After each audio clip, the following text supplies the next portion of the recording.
Hi friends, welcome back to my channel. My name is Danny, and today I'm going to show you what I hopefully will read in the month of September. It's September already. Like, we only have 3 months left of the end of the year. Wow.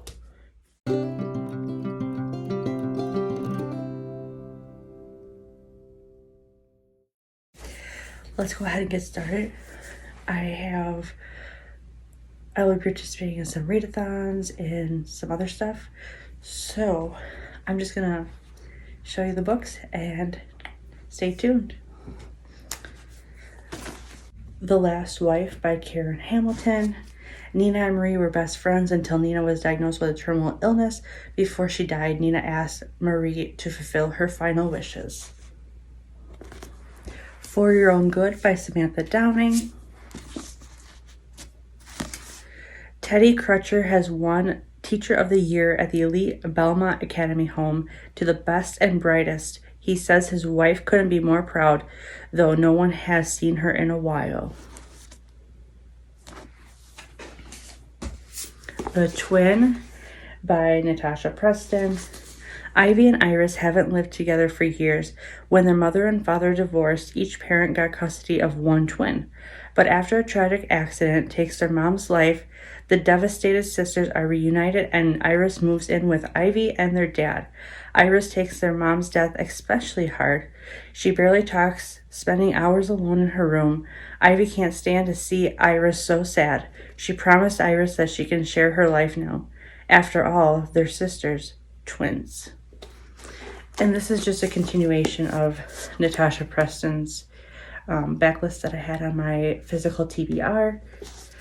If you were watching me on Instagram as I'm pulling books from the bucket thing, these are some books that I didn't get to in the month of August.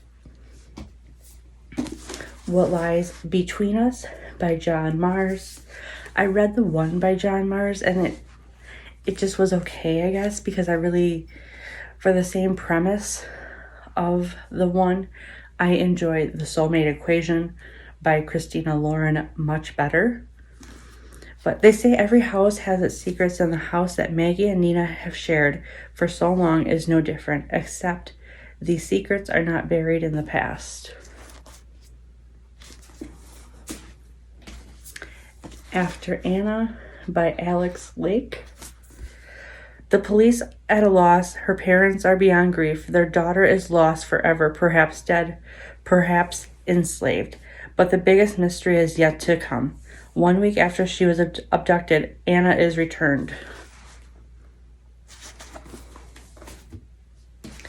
The Magdalene Inn by Carolyn Brown.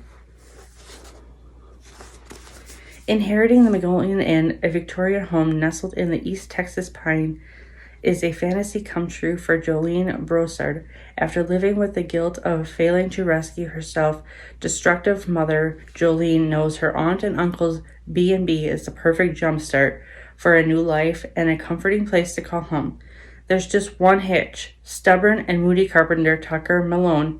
He's got a half interest in the Magdalene Inn, and he's planting his dusty cowboy boots squarely in the middle of her dream.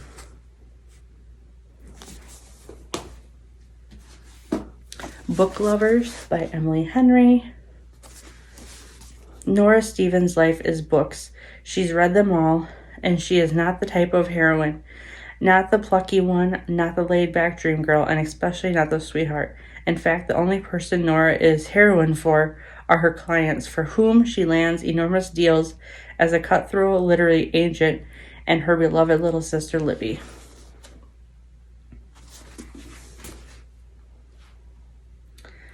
And then now I'm going to be going over the books I'll be reading for the series readathon that is put on by Krista from Books and Jams. I will link all her information down below.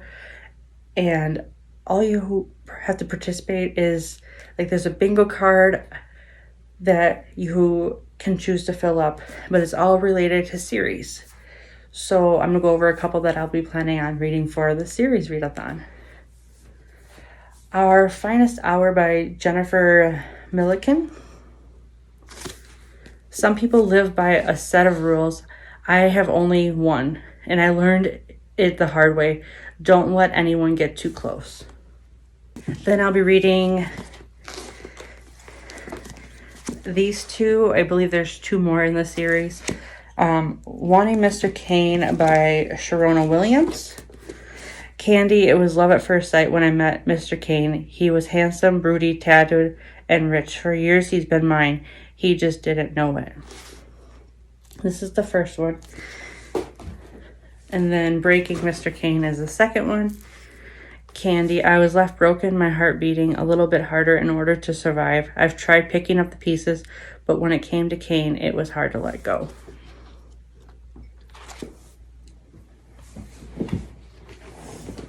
And then this one is the first one in the series. It's called Family Secrets. It's out of the Whispering Pines mystery. 16 years after a family feud drove her from the cozy Northwoods village of Whispering Pines, Wisconsin, former Detective Jane O'Sheary returns to prepare her grandparents' lake house for sale. Once there, not only does she find that the house has been trashed, her dog discovers a dead body in the backyard. And then these are ones I'll just be reading just because. The Night Caller by J.M. Hewitt. Detective Carrie Flynn has spent 20 years searching for her little sister who was kidnapped and never found. The worst part for Carrie is that she was with Haiti on that hot summer day. Carrie saw her sister's abductor, but she was just a little girl herself, and she remembers nothing. She will never forgive herself for letting Haiti down. And then this one is for a reading vlog. You by Carolyn Katniss. When a beautiful, aspiring writer strides into the East Village bookstore where Joe Goldberg works, he does what anyone would do. He Googles the name of her credit card. Then I will be reading Home Before Dark by Riley Sager. And I kind of want to go into that book blind because I haven't really read much by Riley Sager. I think I've read one book, which was House Across the Lake. Then I'll be doing a buddy read with my friend Lena, The Lost Boy Found by Kristen Alexander.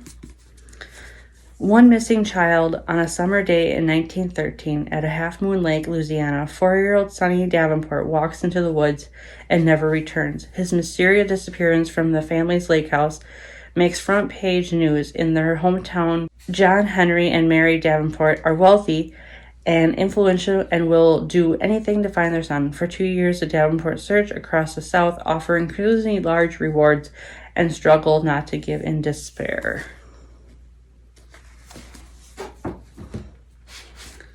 And then I just wanted to get this one off my shelf. The End of Her by Sherry Lapina. I've read Sherry before. I've enjoyed her. A long ago accident and a visitor from out of the blue, Stephanie and Patrick are adjusting to life with their cockling twins. The babies are a handful, but even as Stephanie struggles with the disorientation of sleep deprivation, there's one thing she's sure of. She has all she ever wanted. Okay, and that's my priority books for the month of September. If I read all these, then of course I'll read some more. Thank you for watching, and I'll see you in the next one real soon. Bye!